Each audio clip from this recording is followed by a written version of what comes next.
Vamos a iniciar ahora ya con un orden, con lo que, sobre todo viendo todas las funciones que genera este órgano en base a lo que su momento estamos hablando de la glándula tiroides. Dentro de lo que es la glándula tiroides, sabemos que se encuentra en el región cervical, tiene dos lóbulos, tiene un istmo y dentro de lo que es su relación está anterior a la tráquea. Eso es lo primero por la anatomía que debemos recordar. Dentro de lo que es la función fisiológica, es un órgano endocrino muy importante, el cual justamente va a dar una secreción de la hormona T3 y T4, las cuales van a justamente ayudarnos o facilitar el metabolismo celular, la energía y para diferentes funciones celulares, ¿no? Eso es el ejemplo único que vamos a utilizar. Y luego veamos cuáles van a ser estos. Miren, aumento de catabolismo de carbohidratos, estimulación de síntesis de proteínas, desarrollo cerebral del feto y del neonato. Dentro de lo que es el neonato, el recién nacido, los órganos que van a estar con mayor funcionalidad es la glándula tiroides y la hipófisis, los cuales, cuando el niño duerme, hormona del crecimiento es la que más se va a dar su secreción, y cuando está despierto con todo lo que es el crecimiento y desarrollo, se va a dar justamente mayor liberación de T3 y T4. Por eso en los niños, cuando ustedes noten algunos rasgos físicos con una baja concentración de T3 y T4, van a ver que se conoce como cretinismo. Eso ya lo vamos a llegar a ver, ¿sí? Ahora, dentro de lo que es la involución, el órgano como tal, recuerden que hemos ido hablando de que cuando un órgano endocrino se estimula por otra hormona para una hiperproducción, por lo general se va a hipertrofiar, es un aumento, un crecimiento que se va a dar. Pero a medida que se da la edad, sobre todo de los 60 años para adelante, va a haber una involución y se va a ir atrofiando por una disminución en la producción de hormona T4. Obviamente hay otros factores que también pueden provocar radiaciones, neoplasias, el hipotiroidismo, que pueden provocar la atrofia de la glándula tiroides, ¿no? Si se va a atrofiar, va a haber una modificación a nivel de lo que son los folículos, los cuales son reemplazados por tejido fibroso. Muy bien. El otro cambio histológico que vamos a poder observar macroscópicamente es el bocio.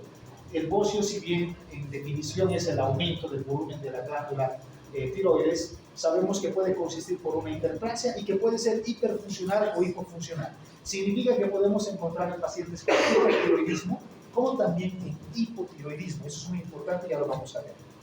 Ahora, vámonos a las dos presentaciones que van a ver, el hipertiroidismo y el hipotiroidismo. El hipertiroidismo está causado por una hiperfunción de la glándula, lo cual va a hacer que las concentraciones en sangre de T3 y T4 aumenten. Cuando esto es incluso vence el margen de tolerancia, a eso se conoce como tirotoxicosis. Por lo general, no nos olvidemos que el cuerpo empieza a adaptar, hay un sistema de adaptación.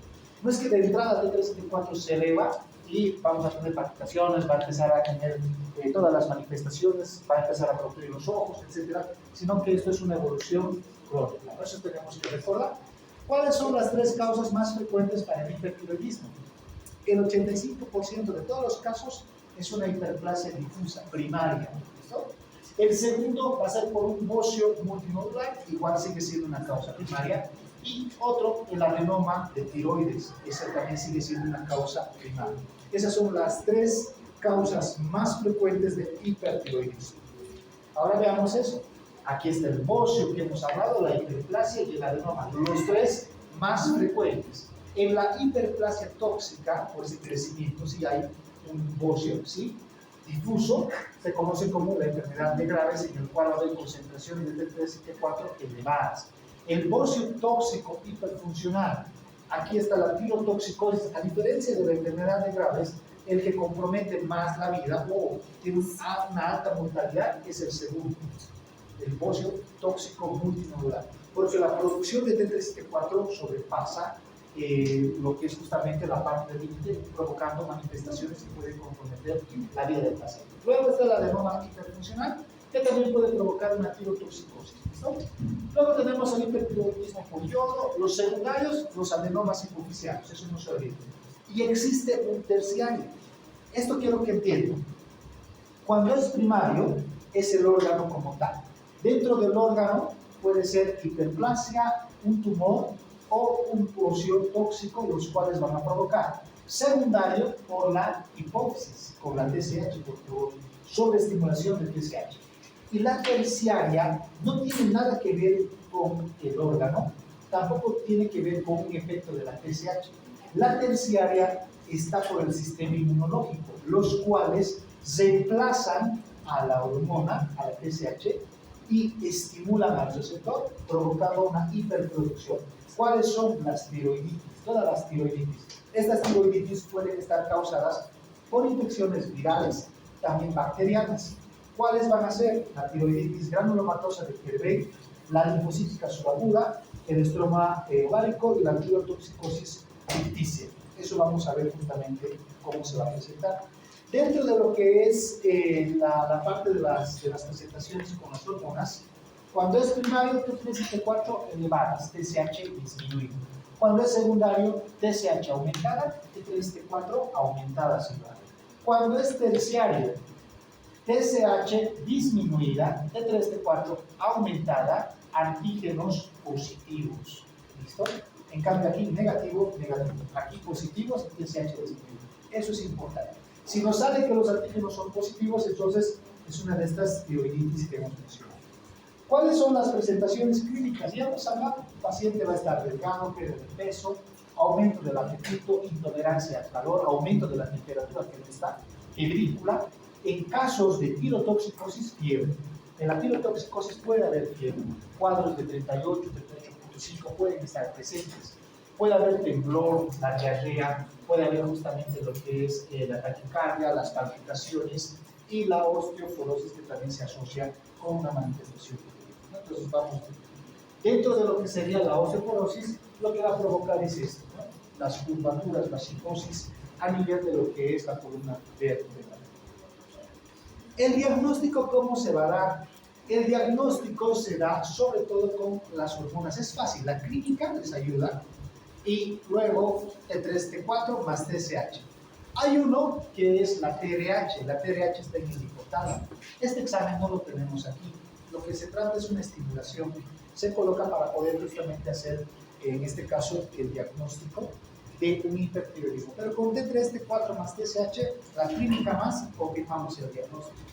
Los antígenos para diferenciarlo si es primario, si es secundario o si es terciario. El tratamiento, si hay una sobreproducción, se tendrá que utilizar beta bloqueadores, ¿no? También se utiliza lo que es la radioyodo para poder tratar. E incluso, si fuera una hiperplasia, el tratamiento va a ser quirúrgico y luego se hace un reemplazo hormonal. El hipotiroidismo va a estar causado en este caso por una alteración estructural o funcional de la glándula tiroides, donde las producciones de T3 y T4 van a ser bajas. En el hipotiroidismo es más frecuente en el sexo femenino, mayor sobre todo en mujeres arriba de los 40-45 años, tiene una subclínica de un 4%. Al igual que el otro, presenta una causa primaria y solamente secundaria. La primaria puede ser congénita, puede ser autoinmunitario, por deficiencia de yodo, y la secundaria por una hipofuncionalidad de la hipófisis. Todo eso tenemos que recordar.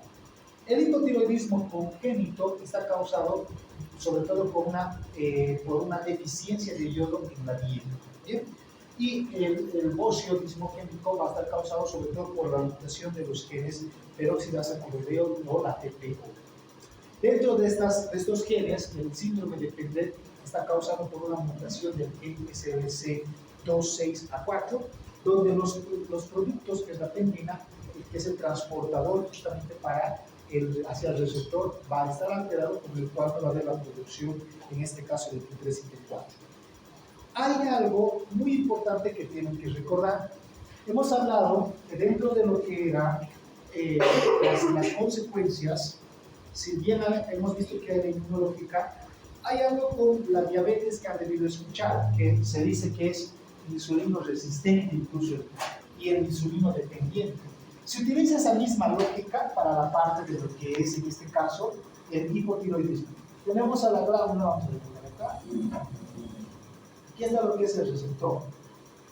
Se ha podido observar que hay una resistencia a la hormona. La hormona llega y a la parte de lo que es, llega a lo que es el estímulo, pero existe una resistencia a esta hormona, lo cual no va a permitir una producción de la hormona T3-T4. Y existe otro en los cuales las concentraciones de T3 y T4 están normal o incluso están elevados. Miren que están elevados, pero a nivel de todos los receptores están, no hay una acción hacia lo que es su receptor. Eso es, ¿ah? Te están llamando aquí. ¿Qué me llaman? Es una presentación en la cual en el hipotiroidismo, aparte de, puede ser que las hormonas, las concentraciones de las hormonas se encuentren bien e incluso puede estar elevado.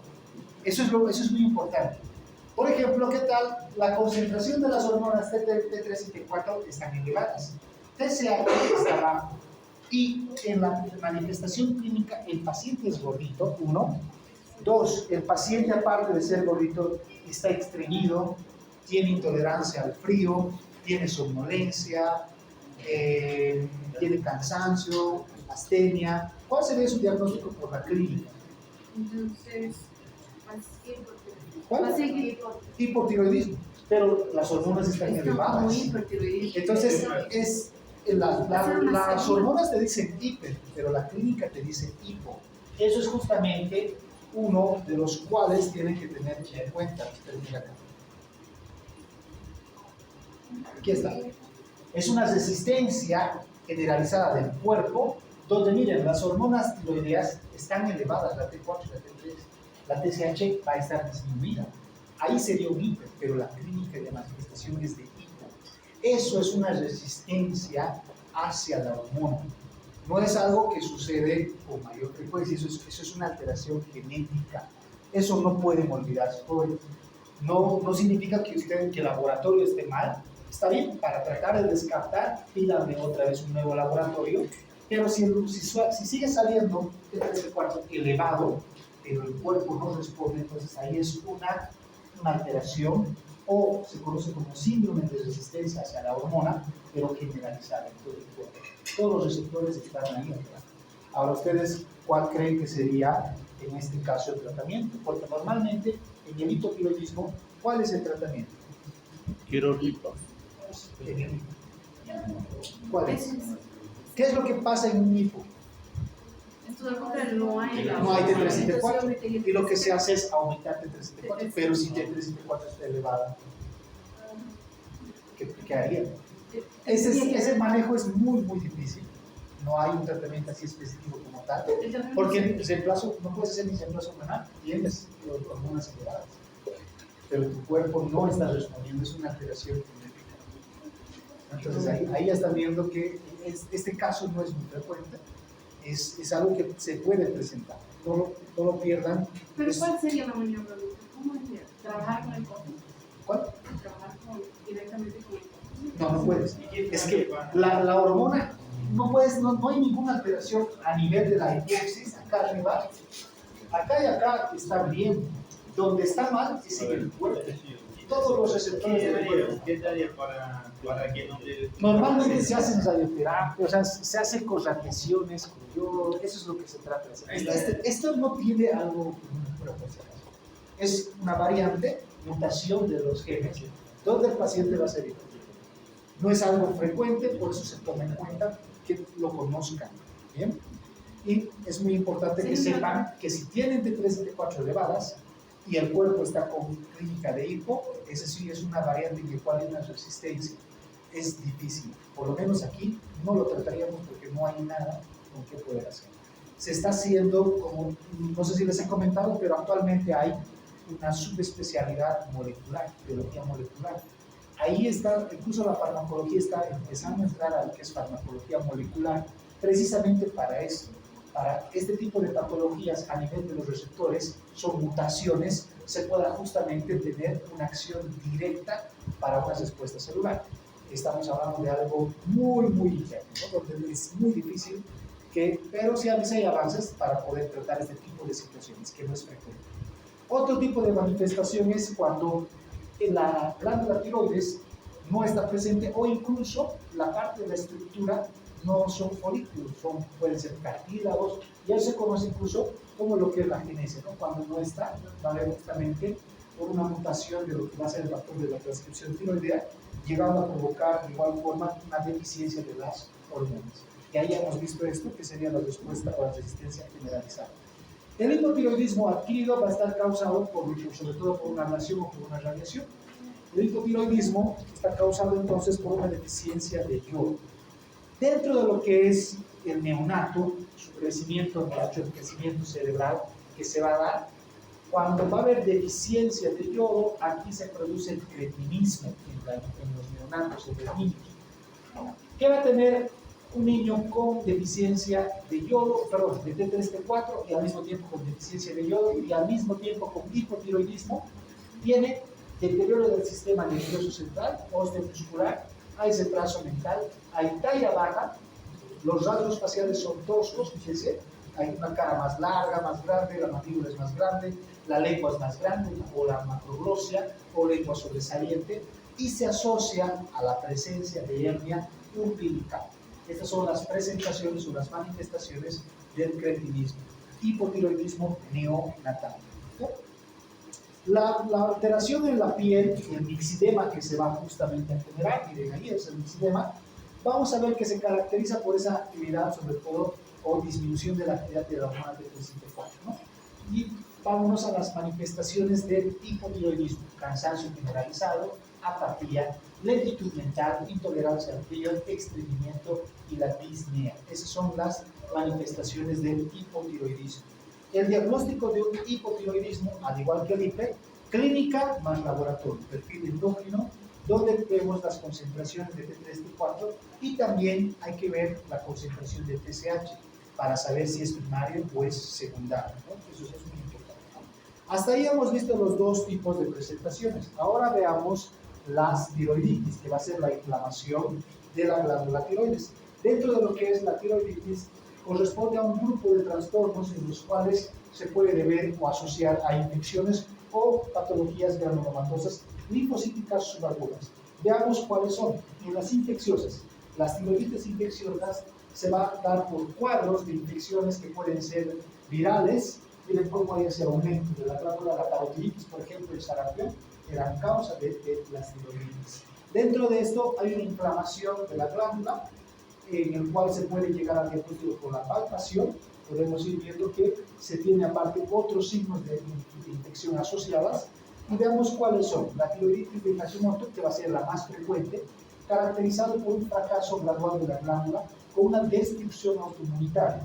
Todas las tiroiditis que se van a asociar a una infección, lo que pasa es que activan al sistema inmunológico, y el sistema inmunológico, por eso vemos los anticuerpos, empiezan a atacar a la glándula tiroides. El origen o la etiología ha sido la infección. ¿Y qué está provocando? Que la respuesta inmunológica destruya a la glándula tiroides. Eso es lo que pasa. Por eso la tiroiditis de Hashimoto dice destrucción autoinmunitaria. Como ha habido una infección, el sistema inmunológico nos ha protegido de esa infección, pero se ha activado. Y pasa por la glándula tiroides y lo reconoce como algo extraño y empieza justamente a provocarle una destrucción. Se da con mayor frecuencia en las mujeres y arriba de los 45 años. Se asocia a polimorfismo de múltiples genes, los cuales van a regular la parte inmunológica, o el antígeno 4 asociado al linfocítico, sintonítico, y el gen de la proteína tiroxina 2-latasa 22. Esos son justamente los dos que se van a tener una mutación. Dentro de esto podemos ver de que esa inducción autoinmunidad tiroidea se va a acompañar por una eliminación progresiva de los tirocitos, que luego va a tener una apoptosis, llegando a tener una sustitución del parénquima por tejido cicatrizado o tejido fibroso. Esto ya lo hemos visto en el riñón, donde veíamos que el epitelio era reconocido por los anticuerpos como algo extraño, venían los linfocitos provocando su destrucción.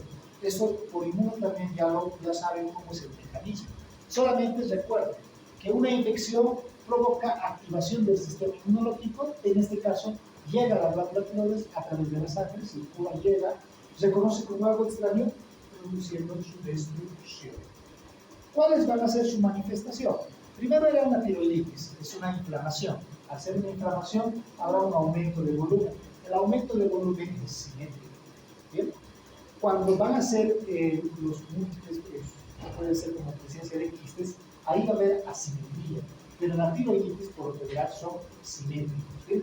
Aumento de la glándula, va a haber un estímulo, y esto hemos dicho algo que sucede.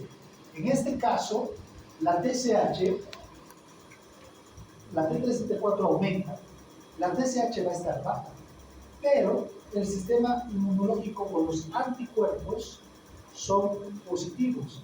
¿Qué significa? Que estos anticuerpos vienen y se unen, tienen la misma estructura molecular. Voy a hacer un dibujo para que puedan entender. Si la estructura de la TSH tiene esta forma, el anticuerpo tiene la misma forma. Al tener la misma forma, estimula al receptor, provocando una hiperproducción de T354. Eso es lo que les han explicado en fármacos, también en inmune. Y normalmente se utilizan las figuras geométricas para que puedan entender.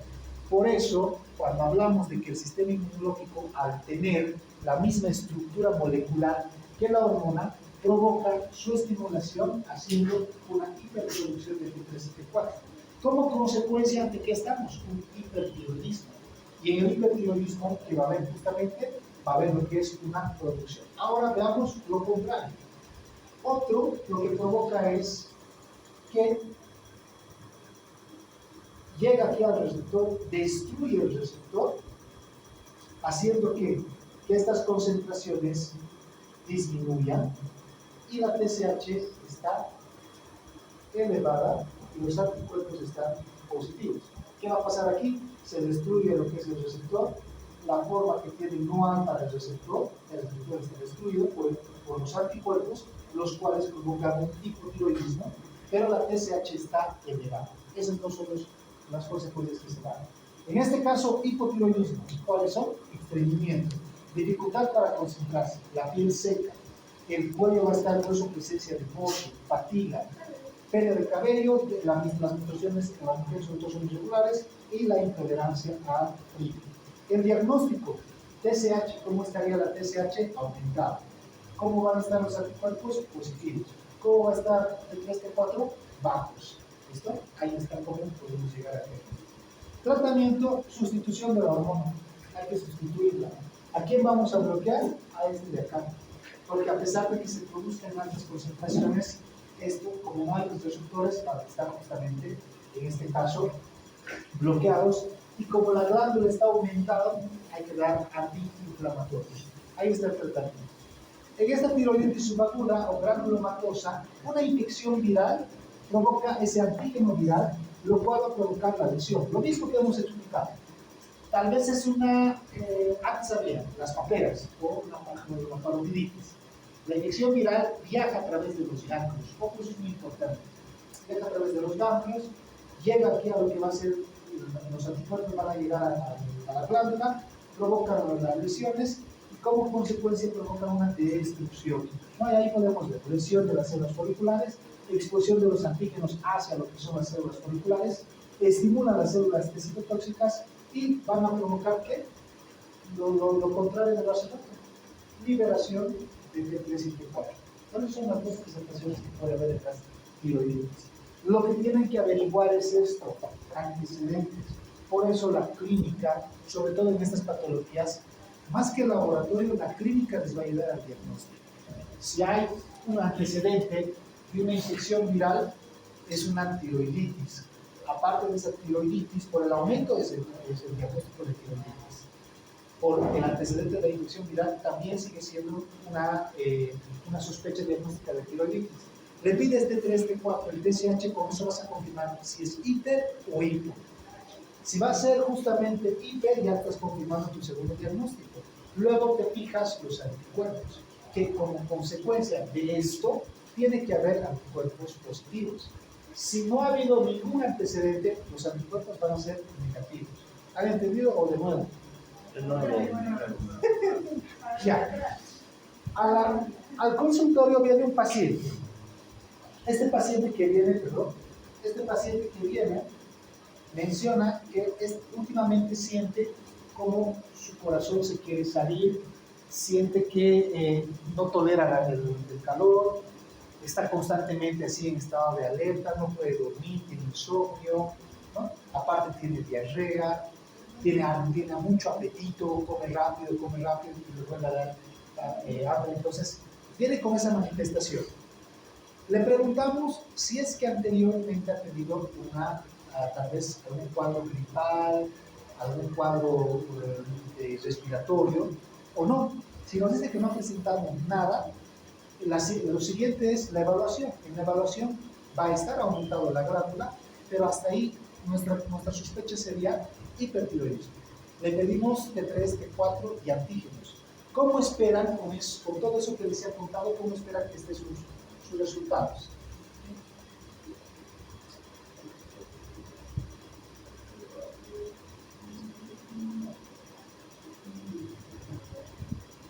El diagnóstico era hiper, esto va a estar aumentado. Perfecto. Nos ha dicho que nunca se ha enfermado nada, entonces lo más lógico esperar, si es de origen primario, ¿cómo estaría la TSH? Disminuirá. Si fuera primario, disminuye. Perfecto.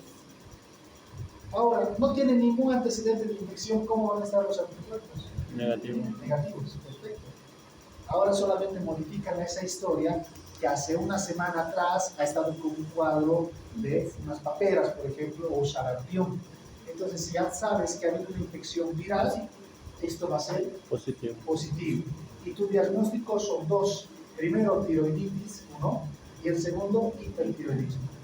En el otro solamente era hipertiroidismo. Nada más. Eso es lo que tienen que tener en cuenta. ¿Listo? Muy bien. Vamos a... Bueno, dentro de lo que va a ser la parte de la microscopía, vamos a ver que aquí va a ver lo que es una simetría de la glándula, también va a ver lo que es una cápsula intacta, va a haber la presencia de linfocitos, macrófagos, porque esta es una reacción inflamatoria, aparte es como consecuencia de una activación del sistema inmunológico.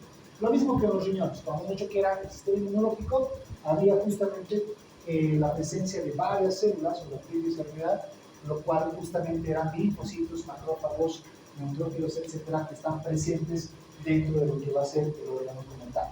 ¿Cuáles son las manifestaciones? Fiebre, ahí está, la presencia de fiebre, hay aumento del tamaño de las glándulas tiroides, concentración de T3 y T4 elevadas y TSH bajo, miren todo lo que hemos mencionado, anticuerpos positivos. ¿Qué más va a presentar? La inflamación de la glándula, todo lo que hemos mencionado. Hay otra presentación, otra tiroiditis, la tiroiditis linfocítica subaguda, o también conocido como indolora, también se llama silenciosa. Todas las tiroiditis son más frecuentes en mujeres, así que ya se tengan en cuenta. Más frecuentes en mujeres de mediana edad, postparto, incluso es una de las consecuencias. Se manifiesta por un hipertiroidismo leve, boxogénico, con niveles de T3, T4 elevados y TSH bajos. La patogenia no se sabe, pero cuando no se sabe, todos se piensan que es autoinmunitario. ¿Listo? Eso es muy importante. La morfología igual, ¿se acuerdan de lo que era de cambios mínimos? El mismo nombre nos decía que no había muchos cambios. Aquí igual, al ser silenciosa, solamente las hormonas están elevadas, con ciertas manifestaciones que están presentes. Y en la morfología tiene un aspecto normal, ¿no? La micro, entonces tendría un aspecto normal. Hay tal vez un ligero aumento del tamaño de la tiroides, ¿no? Y los rasgos histológicos, ahí se presenta ya lo que sería la parte de infección linfocítica, las cuales van a presentar, ¿no? Muy bien. La manifestación bocio no le duele, se presenta 2 a 8 semanas después del parto con más frecuencia. El hipertiroidismo que va a estar presente por las hormonas T3 y T4 elevadas, que se disminuidas. Algunos pacientes, esto también es muy importante. Después de las 2 o 8 semanas postparto, algunos pacientes primero se encuentran en un estado de hipertiroidismo y luego pasan a hipotiroidismo. ¿A qué se debe esa sobreestimulación que solamente ha sido por esto? Es momentáneo y luego vuelve y disminuye sus concentraciones. Y eso es una regulación que ahorita ya vamos a ver cómo se ve. Otro va a ser la tiroiditis fibrosa tiroidea, infrecuente, etiología no se sabe cuál, igual se sigue pensando que es por anticuerpos antitiroideos. Dentro de esto, lo que caracteriza su mismo nombre, fibrosa, lo dice, es que va a haber una fibrosis extensa de la glándula tiroides, ¿no? Provocando aquí que una glándula dura en el examen físico. No va a ser dura, fija y dentro de la clínica sabemos que tiene ese mismo aspecto, esa misma presentación que hemos mencionado. La enfermedad de Graves o de Graves es una enfermedad autoinmunitaria, se constituye incluso como la principal causa del hipertiroidismo endógeno, acompañado de la presencia de bocio, y existe una triada clásica. La triada clásica de presentación de la enfermedad de Graves es hipotiroidismo, exoftalmos y el mixedema pretibial. Esa es la triada clásica de la enfermedad de Graves. Se da, a diferencia de los otros que eran con 40 años para adelante, este es el más jóvenes. De 20 a 40 años es lo más frecuente que se va a dar su presentación, y la frecuencia en las mujeres es de 7 a 1 que los varones. En la enfermedad de Graves, la etiología igual, respuesta inmune, mediada por células T específicas contra los antígenos tiroideos o los anticuerpos, donde van a estimular aquí lo mismo que hemos mencionado. El antígeno llega, vamos a cambiarlo, y tiene la misma forma que la TSH y estimula. Por eso se estimula los receptores TSH de la membrana celular folicular. En la morfología, ¿cómo va a estar en la macroscopía? Gran aumento de impulso simétrico de la glándula, el peso es mayor a 80 gramos, y en la histología, la hiperplasia folicular que se da. Dentro de la enfermedad de Graves, algo que llama la atención es esto: la presencia, sobre todo, de las papilas, o formación de las papilas que fluctúan hacia la luz folicular. Aquí está un folículo, todo esto, miren, ahí está, y miren este aspecto papilar que justamente da, que crece dentro de lo que es el folículo, ¿no? Entonces, eso es lo que no deben olvidarse en la enfermedad de Graves. El cuadro clínico, como se da en jóvenes, bueno, se asocia a manifestaciones de hipertiroidismo asociado a bocio. Y no se olviden que yo puedo implementar desde las dos formas. Con la anterior triada, hipertiroidismo, mixedema pretibial, exoftalmo o bocio, o hipertiroidismo asociado a bocio, oftalmopatía y dermatopatía. Sigue siendo la misma triada, solamente se está cambiando a la alteración. Hablamos de hoy de oftalmopatía cuando hay un aumento del tejido conectivo detrás del globo ocular, la grasita que está detrás del globo ocular aumenta, lo cual hace que empuje o protruya el globo ocular, asociado a los músculos extraoculares, provocando justamente su salida del globo ocular, ¿no? De ese espacio retroviral. La dermatopatía se dice que es el engrosamiento epitelial o el engrosamiento de la piel o piel gruesa, formando nódulos de color anaranjado, que son justamente estos. ¿Lo vemos? Ahí está. Un color como moretón anaranjado, y ahí está lo que es justamente la oftalmopatía, los exoftalmos que se pueden. El diagnóstico: elevación de T4 están elevadas, la disminución de TSH, ¿no? Y la clínica, ahora aumento de captación de yodo radioactivo. El bocio, ¿qué es el bocio? El bocio va a ser el crecimiento anormal de la glándula tiroides por manifestaciones de alteraciones tiroideas. Un aumento de la glándula que se puede corregir con la deficiencia hormonal. Ahora, dentro de este bocio hay dos tipos de presentaciones: el bocio no tóxico y el bocio tóxico. Cuando decimos que es un bocio no tóxico, significa que no hay producción de hormonas. ¿Listo? Cuando decimos bocio tóxico, significa que hay producción de hormonas. Entonces, aumenta el tamaño de toda la glándula sin la formación de nódulos y puede ser endémico o esporádico. En el endémico, antes se daba con mayor frecuencia en Bolivia, Perú, Brasil.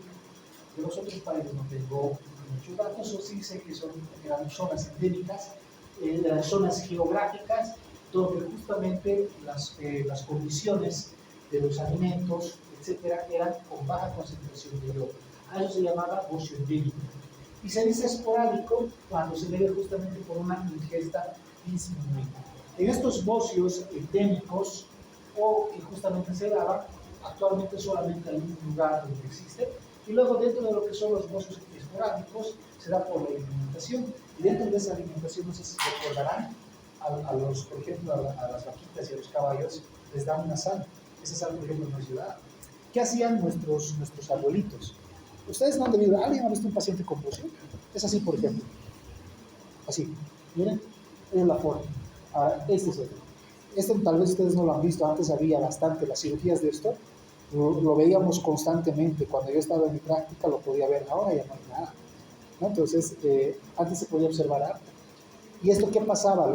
Cuando no había sal, ¿qué hacían los abuelitos? Agarraban esa sal cuadrada que había, que era para los animales, lo desmenuzaban y lo ponían a la sopa, lo ponían a la cena, y con eso todos ingerían. Y hasta niños con esto están. Los niños, peor era las mujeres embarazadas. Todos sus hijos nacían con retraso mental, ¿no? Pues el cretinismo. Por eso en nuestro país hace mucho han empezado a trabajar bastante en salud pública y se hace un control estricto de la sal. Por eso esos carritos que dicen sal iodada te dan mucha desconfianza, ¿no? Porque no se olviden que si bien tenemos un lugar de donde pueden traer la sal, tiene que ser una sal iodada con concentraciones adecuadas, ya que puede provocar esto, la presencia del bocio. Bueno, dentro de lo que es la morfología, vemos que hay una fase hiperplásica, donde va a haber un aumento del tamaño de las glándulas debido a esa hiperplasia de las células epiteliales, o una fase de duración coloide, donde aquí el yodo se almacena en estos cuadraditos que podemos observar, se almacena incluso cuando se corta, tiene una superficie de color marrón, lo cual justamente sale de ese bocio que se presenta. Vamos con la presentación. Bocio no tóxico, entonces, manifestación, efecto de masa, porque no hay hiperproducción de hormonas, por eso es un bocio no tóxico. En la clínica ustedes hubieran observado esto, creo que no lo van a observar nunca. De todas formas, es de la presentación donde se puede justamente ver la simetría. Ustedes palpan, tocan aquí un nódulo, aquí otro nódulo y aquí otro nódulo. Por eso es multinódulo, ¿no? Segundo, dentro de lo que va a ser la presentación aparte de esa simetría, las concentraciones de B3 y T4 están normales. Miren, pero la TSH sí está elevada, ¿no? ¿Y qué más vemos? Que en la infancia el bocio dismorfénico puede producir el cretinismo. Ahí está el bocio multinodular, miren cómo se tiene varios, que van a estar presentes. Agrandamiento irregular de la tiroides causado por la combinación de episodios recurrentes de hiperplasia e involución, ¿no? Puede alcanzar tamaños masivos, incluso como pueden observar, y dentro de la clínica da sensación de plenitud, puede llegar a provocar incluso la disfagia por este crecimiento, sobre todo por acá. Miren la imagen, cómo afecta a estas estructuras. Primero hemos dicho que ¿esto qué es, por si acaso? La tráquea está aquí. ¿Y esto? Esto es la laringe. Aquí atrás, ¿qué está? ¿Qué es este medio? El esófago. Miren cómo justamente está provocando esa obstrucción. Miren cómo cierra, en este caso, provocando esa obstrucción a lo que va a ser el esófago, ¿no? Podemos ver ese estrechamiento y ahí eso se llama la sensación de vómito. Ahí está el bocio multinodular, fíjense cómo presenta justamente estas lesiones quísticas, los cuales al corte entonces tienen un color marrón, ¿no? En la parte microscópica se puede observar cómo van aumentando el tamaño, que van a estar encapsuladas y obviamente dan esa manifestación, esa presentación. Doctor, ¿y el tratamiento del bocio multinodular? Todo esto es quirúrgico. ¿No? Hay que retirar. Primero porque no te olvides que el paciente va a estar así, ni siquiera es por la estética, es por esto. Tiene problemas digestivos, de obstrucción, no se alimenta bien, son degradados, y aparte hay que retirarlo haciendo reemplazo hormonal. Si bien hay en algunos bocios, en los tóxicos sobre todo, tienes que sacarlo del tiempo, porque se da una hiperproducción de B3 y B4, así que se da. En cambio, si fuera todavía un multinodular o no tóxico, bueno, por esa sensación de obstrucción, tendrías que retirarlo, pero después no te olvides que a nivel de la hormona no había ninguna alteración. Pero cuando lo vas a sacar, ¿qué va a pasar? Reemplazo. Y esto crece, sigue creciendo, sigue creciendo. El tratamiento es quirúrgico. Hemos visto las tres presentaciones. Hemos hablado de cómo va a haber una afección primaria, secundaria, la tercera que va a ser inmunitaria, y luego veamos las neoplasias. Dentro de las neoplasias, los nódulos tiroideos, que a veces son solitarios, que van a ser palpables, podemos ver que dentro de la incidencia es el 1 a 10%, sobre todo en zonas de bocio endémico. 4 veces igual, más frecuente en el sexo femenino, su incidencia aumenta con la edad, mayor incidencia. Dentro de lo que son las neoplasias, fíjense, esto era lo que les hablaba, de la parte de las imágenes que podemos ver. Dentro de estos, sobre todo con la resonancia, ver si es frío, si es caliente. Si es caliente, ¿qué significa? Que hay una hiperproducción. Si es frío, es una hipoproducción. Eso ayuda en lo que son la parte de los exámenes de gabinete. Dentro de lo que va a ser esos criterios clínicos, hay que ver si es un nódulo solitario o es múltiple, hay que ver la edad del paciente, por lo general son pacientes jóvenes y los nódulos aparecen más en el sexo masculino. ¿Cuál es la neoplasia que no es maligna? El adenoma. El adenoma va a ser la principal. No son precursores de cáncer, eso es muy importante. Comparten alteraciones, sí tienen alteraciones genéticas con los de cáncer, con los carcinomas, pero no es precursor. La mayoría son infuncionales, significa que solamente está creciendo, pero que no va a haber una hiperproducción. Algunos pueden producir, algunos van a ser muy funcionales o hiperfuncionales y producen la tirotoxicosis, ¿no? Entonces es muy importante. Va a haber mutaciones de los genes que se da aquí, de TNAs. Ahí podemos ver el adenoma, miren cómo sobrepasa esos nódulos solitarios y los folículos son bien diferenciados dentro de lo que es su parénquima tiroidea. En la característica clínica, igual que el bocio que va a provocar disfagia, porque va creciendo. Si es un nódulo frío, azul, no funciona. Si es caliente, como podemos observar ahí, va a ser hiperfuncional e incluso va a haber clínica de tirotoxicosis, ¿no? El diagnóstico definitivo con la histología. Ahí podemos ver cuáles son los carcinomas. Veamos, eso era el benigno, ahora veamos los malignos. En este caso, el maligno, 1.5% de todos los casos van a ser 4. Estos 4. El papilar, que es el más frecuente en 85% de los casos. Segundo lugar, folicular. Tercero, anaplásico. Y el cuarto, medular. Volvemos al punto medular. Lo que pasa para estos carcinomas es mucho que era una mutación genética. ¿De cuál? Del Ken-Brown. ¿Listo? Para el papilar. Para el carcinoma papilar, el Ken-Brown. Para el carcinoma folicular, el PUTI3K. Eso no se tiene que olvidar. Esos son los genes que ya están descubiertos, que ya se sabe justamente la mutación. Entonces, mutación genética para papilar, Brown. Para lo que es el folicular, el nombre. Esto sí lo veo, porque esto tienen que saber ahora. Ahora ya se puede pedir este examen y ustedes pueden justamente tenerlo en su reporte. Así que cuando pidan, les van a dar. ¿Bien? Carcinoma papilar era el más frecuente, 85% de todos los casos. Dentro de lo que es su morfología, lesión solitaria o múltiple, están encapsulados o infiltrados y contienen zonas de fibrosis y calcificaciones que son quísticas. Los núcleos van a tener un aspecto óptico claro o de vacío. Ahí está el carcinoma folicular, más frecuente en el sexo femenino, en edades más avanzadas que el papilar, porque dentro de lo que es el papilar podemos observar que se da 25 a 50 años. El folicular se va a dar arriba de los 50 años. ¿Sí? A diferencia del papilar, el folicular tiene metástasis y va por vía hematógena hacia los pulmones y hacia los huesos. El anaplásico va a ser tumores indiferenciados, menos del 5%, también son agresivos, pero con una edad mayor, 65 años. Eso no se olvide. Entonces, anaplásico más arriba de 65 años. Folicular, 60 a 65 años. Y luego está el papilar, de 25 a 50 años. Eso es muy importante que lo conozcan. Con eso terminamos la tiroides. Ahora sí podemos hablar de la paratiroides. Si bien anatómicamente se encuentra detrás de lo que es la glándula tiroides, recuerden la función de la paratiroides.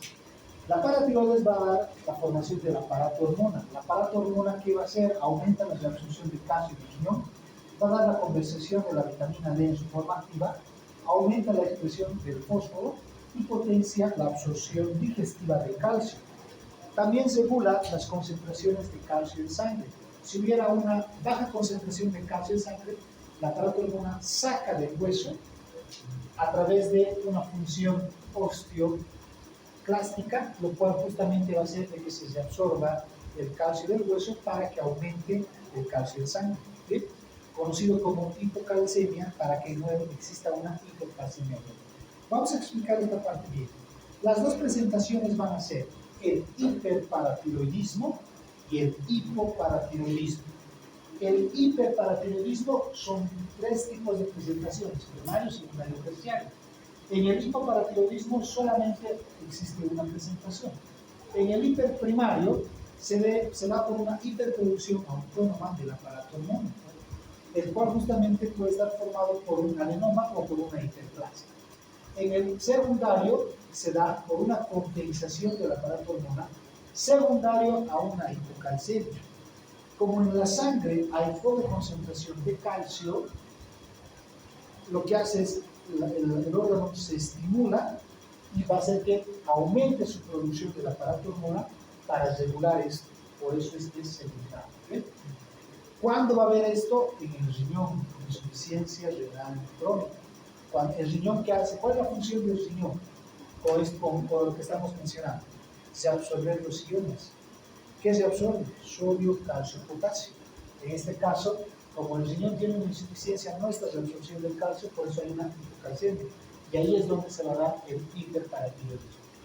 El hipoparatiroidismo, es más una causa quirúrgica. En lo que era la parte, si ustedes recuerdan, cuando era un bocio, cuando era un hiper, el tratamiento era quirúrgico. Cuando nosotros retirábamos a la glándula tiroides, automáticamente te lo llevas a la paratiroides. No se puede separar. Actualmente se está haciendo la tiroidectomía subcutánea, pero la gran mayoría es blanco, o la percutánea, perdón. Es muy complicado. Hay la laparoscopia también para aquí, para el cuello. Se coloca lo que es una óptica, esto se insufla y se quiere justamente prevenir lesiones a nivel de la glándula paratiroides. La robótica tiene más, es más seguro en relación a conservar a la glándula, en este caso a la glándula paratiroides, ya que en la convencional nosotros abrimos, no podemos verlo y no los llevamos todo. En la laparoscópica todavía hay cierto grado de visibilidad, pero la robótica sí ayuda bastante, con muy buenos resultados, en este caso conservadores, sobre todo de lo que es la glándula paratiroides. Pero la primera causa, quirúrgica. Segunda, que podemos ir viendo, puede ser autoinmunitaria, asociada al sistema inmunológico, o mutaciones familiares que pueden dar, ¿no? Ya eso existe lo que va a ser el pseudo-hipoparatiroidismo, donde se relacionan mutaciones del gen NMA-SI, los cuales codifican a la proteína G. Veamos el hiperparatiroidismo primario. Como es hiper, aumento de la hormona. La causa principal, adenoma, hasta el 25%. Segundo, la hiperplasia, y tercero, el carcinoma. Hay otros síndromes que vamos a ver esto más adelante que se asocian a la presencia del hiperparatiroidismo primario. Tanto lo que es la neoplasia endógena múltiple, conocido como el NEM1, o la neoplasia endógena múltiple tipo 2 o NEM2. Estos van a asociarse a otras patologías endógenas que vamos a ver más adelante. Dentro de esto, lo que va a haber es una inversión del gen disciplina NEM1 en la fase del ciclo celular. Dentro de lo que va a ser la morfología del adenoma, primero recuerden que el tamaño de la glándula es 1 centímetro, 1 a 1,5, y miren cómo en un adenoma va a haber un crecimiento hasta 3 centímetros y el peso puede ser de 0,5 hasta 5 gramos, ¿no? Presentando un módulo oscuro que va a estar encapsulado. Y en la parte microscópica va a haber células principales, poligonales, con núcleos centrales pequeños. ¿Cómo es la manifestación clínica del hiperparatiroidismo? En el hiperparatiroidismo vamos a ver que se va a detectar primero con exámenes de laboratorio. La manifestación clínica va a haber signos de hipercalcemia, va a haber enfermedades óseas y dolorosas. Como la aparato hormona está elevada, estimula los huesos, el paciente tiene fragilidad, incluso puede asociarse con fracturas. Pacientes jóvenes de 25, 35 años que están corriendo, saltan de las gradas y tienen fisuras, fracturas, tienen dolor óseo. Aparte que hay algo muy importante con esto, el calcio, o sea, en la sangre que va a haber hipercalcemia. Este último, el día miércoles hemos detectado a una doctora en estos cursos que se está haciendo. Se ha encontrado a una doctora con nefrolitiasis, vesícula biliar, tiene lo que son sus colelitiasis, tiene nefrolitiasis, colelitiasis, y también le han sacado al laboratorio y tenía lo que era una hipercalcemia. Si no se trata, esto es lo peor, las calcificaciones valvulares provocando estenosis. Entonces eso es lo peor. A veces cuando te hacen la eco, luego ya no quieres saber, porque ella no tenía dolores y su cálculo era, o sea, estaba inflamado, ya le tenía manifestaciones, pero no tenía. Obviamente, luego ya al tener en cuenta esto puedes prevenirlo, eso sí es una ventaja. Al ya saberlo puedes hacer una prevención. En este caso es muy importante de que recuerden que les tiene que orientar la clínica, paciente de debilidad ósea, asociada a fracturas, pides laboratorio, hay hipercalcemia, rápidamente pídanle la paratonina. Si está elevado, con eso confirman el hiperparatiroidismo. ¿Bien? Ahora, ¿qué nos va a presentar?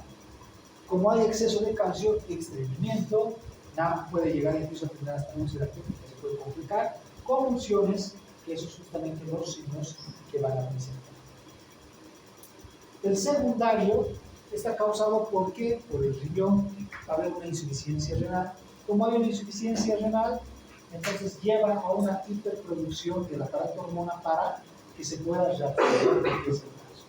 Ahí va a presentar esteatorrea, deficiencia de vitamina D y manifestaciones clínicas por la aparato hormona.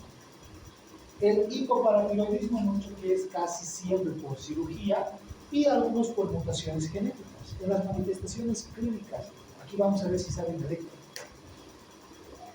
Primero, recuerden algo muy importante. Ustedes han llevado fisio y en fisio les han enseñado algo básico. ¿Cuáles son los 3 iones principales para el potencial de acción? Sodio es el principal, potasio y calcio, ¿verdad? Muy bien. Dentro de este potencial de acción existen canales para sodio, potasio y calcio. Cuando la célula se encuentra en reposo, ¿cuál de estos está en concentraciones más elevadas? Dentro es potasio. Muy bien, dentro es potasio. Cuando va a entrar el sodio y sale el potasio, cambia de negativo a positivo. ¿Quién hace que exista una meseta? Porque esto lo que hace es que se dispara.